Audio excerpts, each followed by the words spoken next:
Assalamu alaikum, brothers and sisters. Masturbation. Is it good? Is it bad? What should you do? Now, there are two categories of people. Number one category is the one who never did this, but they just want to know is it good or is it bad? What should I do? Should I try it once and see how it goes? And then there is another category that says, I'm already in. I'm already doing it.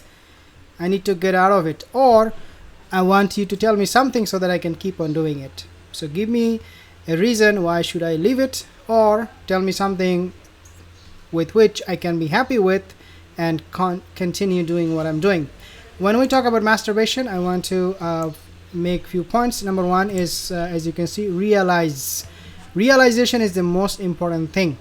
Why? Because the moment you realize that this thing is going to be harmful for you, then you will take some action. Is it harmful? Well, there are people who, according to the doctors, medical science, it can cause your eyesight to weaken. It can take your appetite away, especially when you are doing this. During the action, you will not feel hungry. So it is going to affect your metabolism.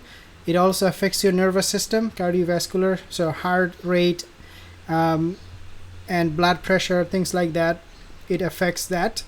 And there are other many side effects of doing this. Now, you might say, well, there are some good things about this too. And I agree. A lot of people, especially non-Muslims, they go to the doctor and they ask the doctor, allow me to do this. Or sometimes they will just do it without asking. These people, what they do not have is realization. And the reason for that, the reason they do not realize this is something that will bring more harm than benefit in the long run, is because they do not have guidance, the Quran, like we do. This is why you see also, just to give you one example, very, very important. Okay, very, very important. Take a look at the Western countries.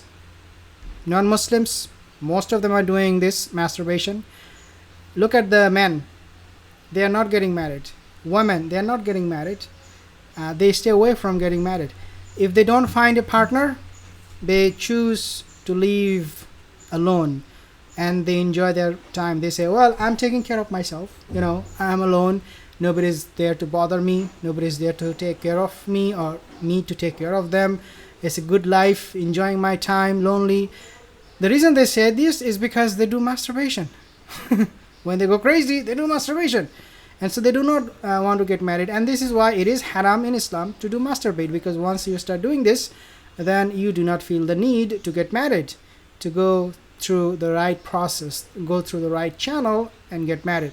So the side effects for the humanity, Muslim, non-Muslim, is that in the long run, it is going to create more societies where marriage is not needed. In addition to the bodily side effect that I just mentioned, it also has side effects in your mentality. I'll talk about that more in a second. So let's actually go here and see what is the third thing that I wrote down. Willpower. So once you realize this is something bad, and you understand from the Quran and Hadith this is not something you should be doing, then all it takes really is willpower. Wallahi, I can tell you, you can read the Quran, you can fast Ramadan, you can go for Hajj, you can do whatever you want. A person can do all of these things at the same time. They can masturbate at home, at night. Yes, there are people I have known from other sources. These people, they recite the Quran and they do masturbation. They recite the Quran and they are involved in porn. Okay, so this is not something shocking, should not be shocking. I think by now everybody should know this, that a lot of Muslim, they are doing these things. Now, according to one survey, it said that Muslims are the number one customer for porn around the world. When we should be the last people to enter into those websites, we are the first, with the forerunner.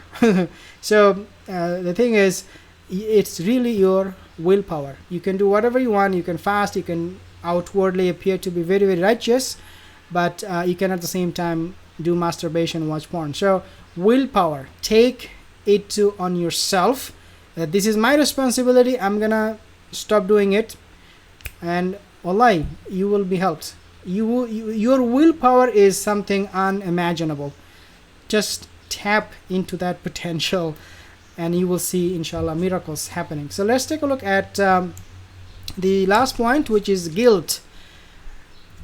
When you are doing masturbation, whether you believe this is haram, makruh, whatever ruling you follow, in general the scholars say this is haram, but regardless of what kind of ruling you want to follow, you will always feel guilty when you go in front of your family members, especially your mother, your sister, your aunt, even your wife. If she is there and you do not touch her, all you do is masturbate, you will feel guilty in front of her because you have just watched some other woman on the internet doing porn, and then you masturbate. I mean, come on, if you say I masturbate without watching those porn, I mean, then you will be really those very few people who can actually do it without needing any help. Most of the time, most Muslim, what they do is they do watch porn. Okay, they do go to those websites and watch those filthy stuff in order to make them in order to arouse sexual pleasure in them. Okay, very few would just do it while I'm standing. In fact, it is very rare, but we hear this story. I heard one story. A guy went to the beach, he saw some woman or one woman, he started masturbating. So yeah, sometimes people do it just on their own, start doing it, but in most cases they do it in front of a woman. Okay, and this is why some men, they go to the beach, and I'm talking about a non-Muslim man, alhamdulillah, he's not a Muslim, but this is something they do continuously. Last thing that I want to make mention before I let you go, which is that Rasulullah SAW, he forbade for the young Muslim men and women. Now masturbation is haram for both men and women. Okay, don't think this is just for men. Rasulullah SAW, in one hadith, he said, do not spend your night alone. Okay, especially in this time of internet, if you spend your time alone at night, you will be in big trouble.